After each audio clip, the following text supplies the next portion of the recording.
Hello, hello. Welcome to the Secure the Bag Book Club stream. I am excited because I am recording from new equipment. Heck yeah. Oh, I'm so excited, guys. Welcome to the ninth stream of our little book club here, where we talk about acquiring assets, where we talk about financial, literacy and all those good things. And I'm going to try my best not to look right of the camera because that's where the little display is. So anyways, y'all bear with me as I work on my media training or whatever. But anyways, I digress. Oh my goodness. I am so excited about talking about this month's book, which is Taxes 101. A crash course in navigating U.S. taxes. Okay, so for those that aren't U.S.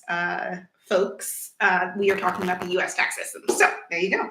And it's by Michelle Kagan, CPA. So that's important, right? So she's a professional. And this book, so first of all, it's smaller than the other books. So the last book, right? The last books that we talked about so the first one we did was You Are an IP Company. And then the second one, this was November's book, The Art of Buying Art. And then now we are in Taxes 101. I'm going to explain my logic behind picking certain books, right? So the first month, which was October, we talked about intellectual property. And I thought that was some pretty low-hanging fruit as far as acquiring assets is concerned, or at least protecting an asset that you might already have, because, copyrights, trademarks, patents, all those things mean that you have something valuable that you want to protect, right? So we learned about intellectual property. You can go back on the playlist, the Secure the Bag Book Club playlist on my YouTube channel, What Brooke Spent. And there, we talked about, in November, we talked about buying art, right? One of our faithful, loyal club members, Caitlin, asked if we could talk about, acquiring art and, learning how to value it, learning how to get a collection going, learning how to avoid scams. So we talked about all that stuff in the 4 weeks in November, where we had the 4 streams, streaming live on Wednesdays at 7 p.m. And if you weren't able to catch those broadcasts, that's okay, because you can go to the playlist. Not only can you go to the playlist on YouTube, but you can also go to the playlist on Spotify if you just search Secure the Bag Book Club on Spotify. And on the playlist, there are all the previous books that we've talked about, the audiobook version. So there you go. And then last housekeeping thing is that I can't see who's tuning in live, not by name, unless you post in the chat. And I think you want to do that because you want to get a shout out on the live broadcast, or later on if you want to, shout yourself out in the discussion in the comment section. We really want to keep the discussion going beyond just the Wednesday night streams. So there is that. That's all the housekeeping. Let's get into the book. Welcome, those who are live. Okay, so the book starts out, and also on the website, I'm putting all these details in the description, but on my website, whatbrookespent.com, there's also /events. There's also the schedule for the reading schedule, so you'll know where we are when. Okay, so the section that we covered this week was Chapter 1, History of Taxation, and Chapter 2, the U.S. Tax Code, right? In Chapter 1, the sections were Ancient Taxes, Taxes Take Hold in Europe, British Empire, and American Revolution, and the U.S. starts imposing taxes and where your taxes go.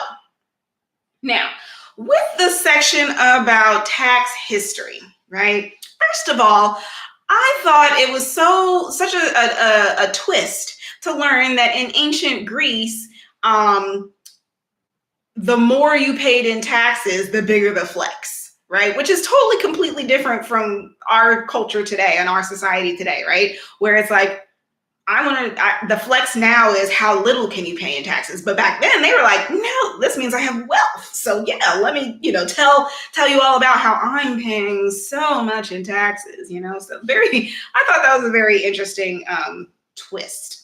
And the other thing that I was like, okay, is the urine tax. Nasty, but also I guess a necessity if you're ancient Rome. And go ahead and let me know in the chat if you read that section and there was anything that popped up to you that was pretty interesting about the history of taxation. It goes on to talk about other empires like India, China, and then it also talked about the Vikings conquering Europe, and then what Europe does, what the British Empire ends up doing, and all that good stuff. And I thought it was hysterical, honestly, that, the book, it fast forwards for like blink and you miss it. But it's like, oh, and by the way, the colonists were like, no taxes. And then when they needed to fund their own wars and their own, imperialism, they're like, well, so I thought that was really funny, actually. Diane says, contributing to society, who'd have thunk, right? Oh, look at us. We're not contributing to society. Why is that a flex at all? I don't understand. So then it talked about the ways that the U.S. started imposing taxes. It talked about tariffs, which is a big conversation right now. Love how it explained tariffs, and excise taxes. So it mentions, I'm going to read this out for you. Tariffs and excise taxes are both imposed on goods, but in different ways. Tariffs, also called duties, are levied on imported items. Excise taxes are levied on the manufacture and distribution of certain goods, typically those considered non-essential. So there you go. Now you have a little bit of vocabulary under your belt, and you can talk intelligently enough about, Trump's tariffs and what it means for taxation as manufacturers and so on and so forth. There you go. And then it goes on to talk about and I wanted to get into a little bit the power dynamics at play when it comes to who is making tax law and who is influencing it, right? So in the book, it talked about how Congress is the one who actually enacts these different tax laws, right, that influence the Internal Revenue Code, which is the big volume of completely unmasterable, that's not a word, but a volume of chapters and sub chapters and parts and subparts and what is it? Title this and paragraph that. And anyways, it goes on, and it's completely complicated and convoluted. You can't master it. No one has, but you have professionals that are at least a little bit better at it.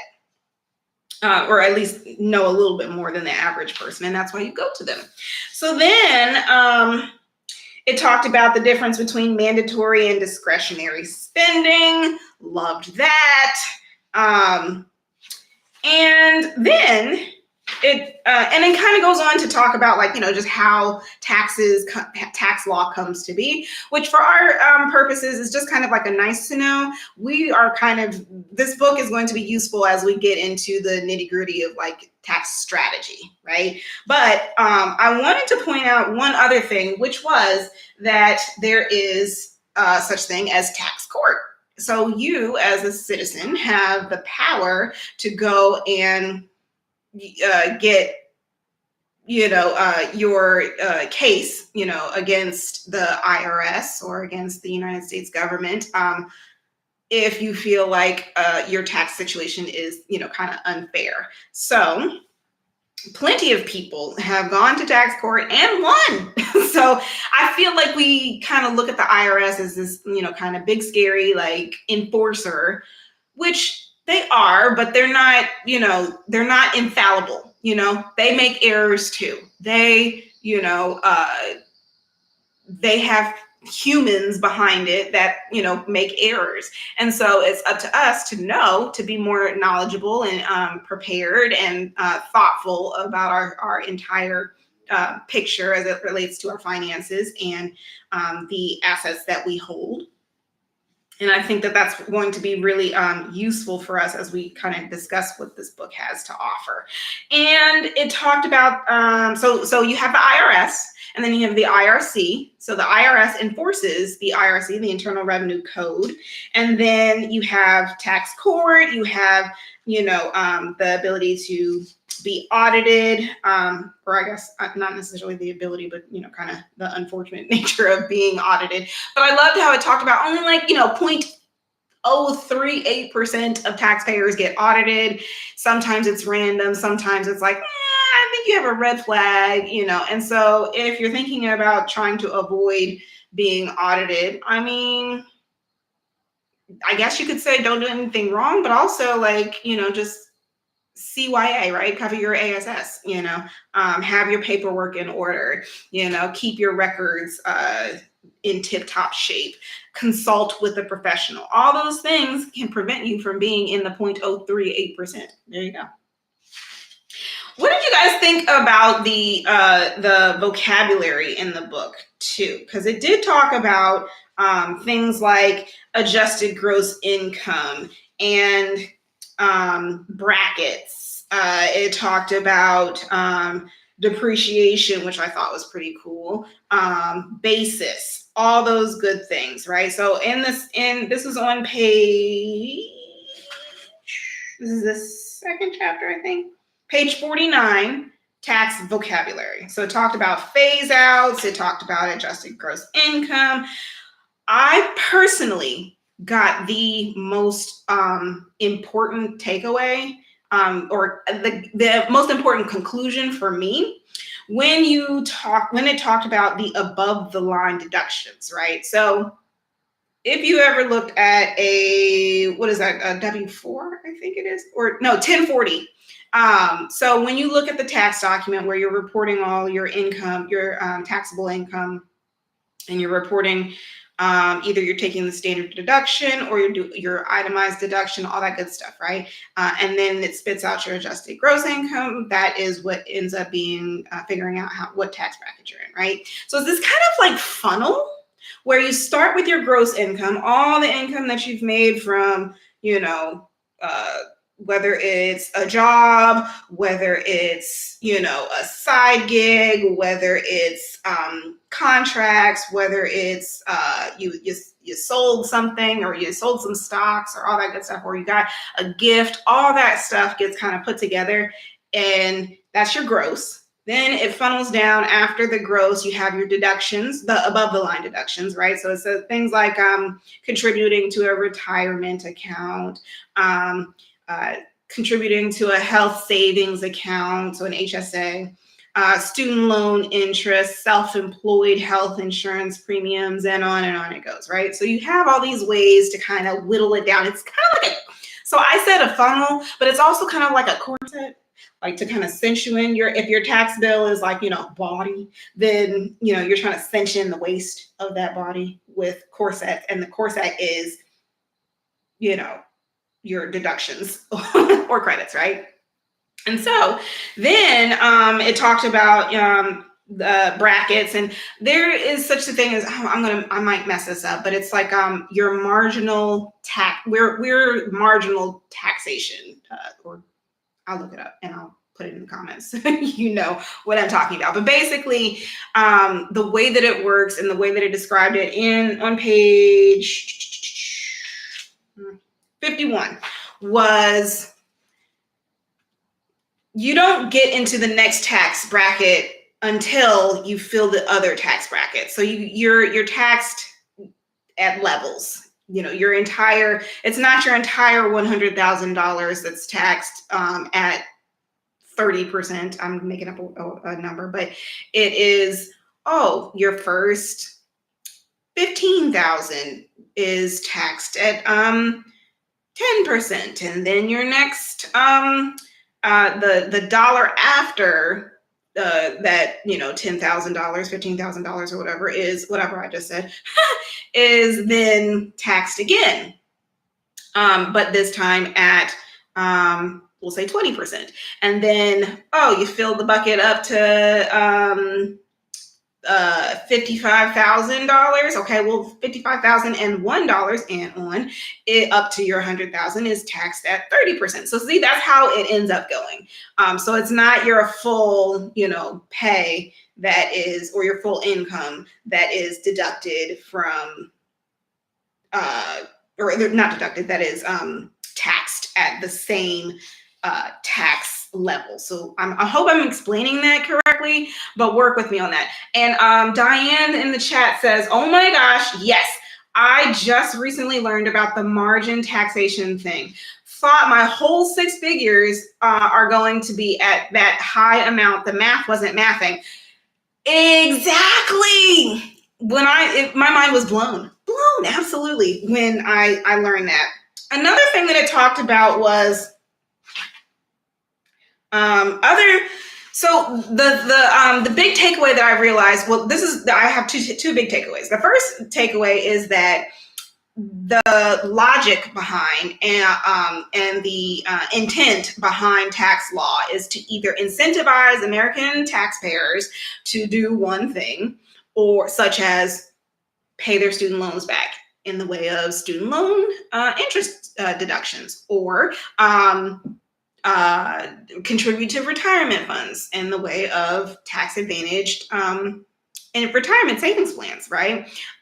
Or they're made to decentivize certain behaviors, right? Such as they talked about on page 55, sin taxes, right? So these are taxes that are imposed on goods or services that are considered harmful in some way. So think about things like tobacco products, alcohol, candy, vaping, gambling, those kinds of things, okay?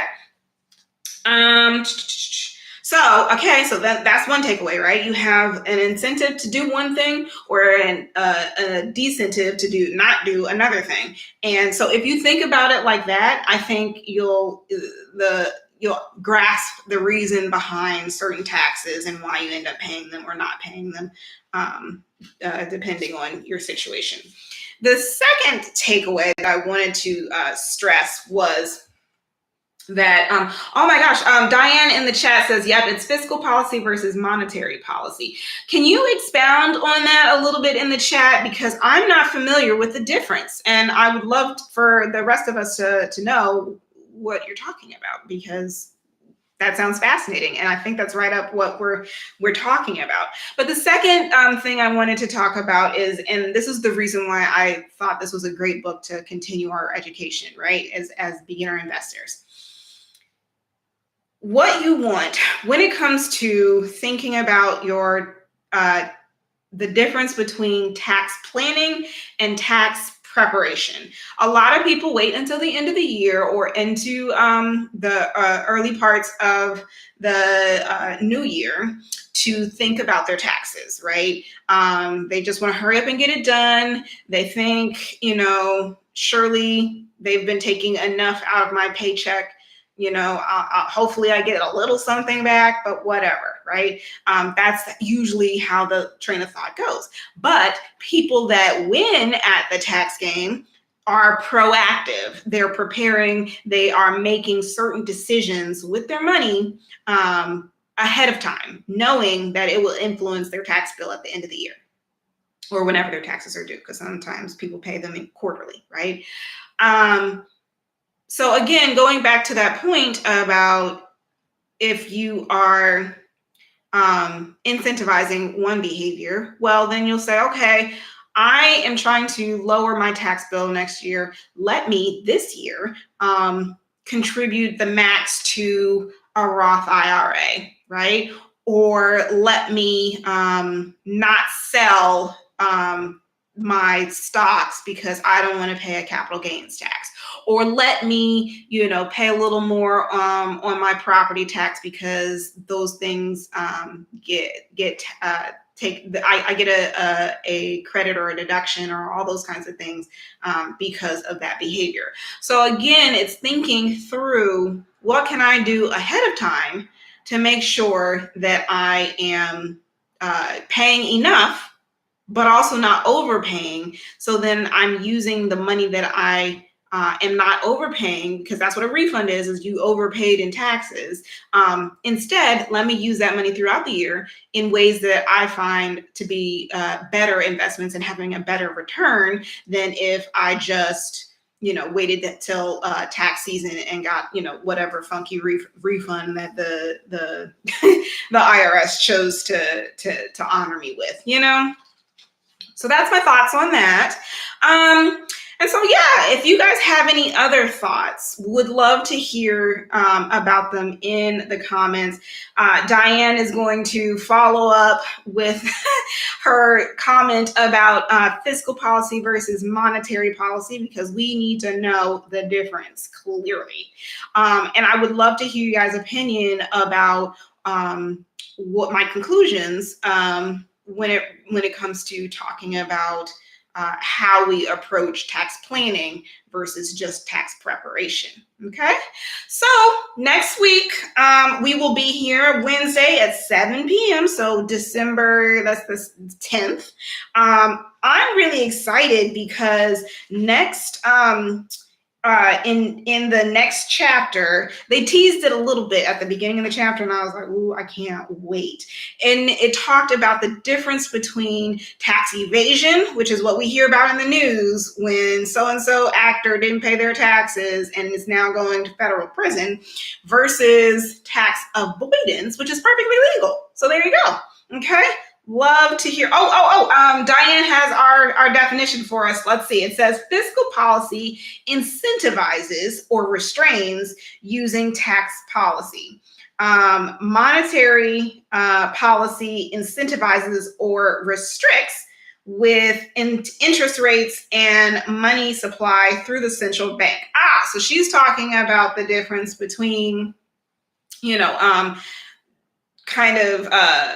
being, if the IRS is kind of, or not IRS, but more so Congress, right, who is creating the tax law, right, is, the puppet, kind of controlling the puppeteer, controlling the strings on the puppet, right? We're the puppets.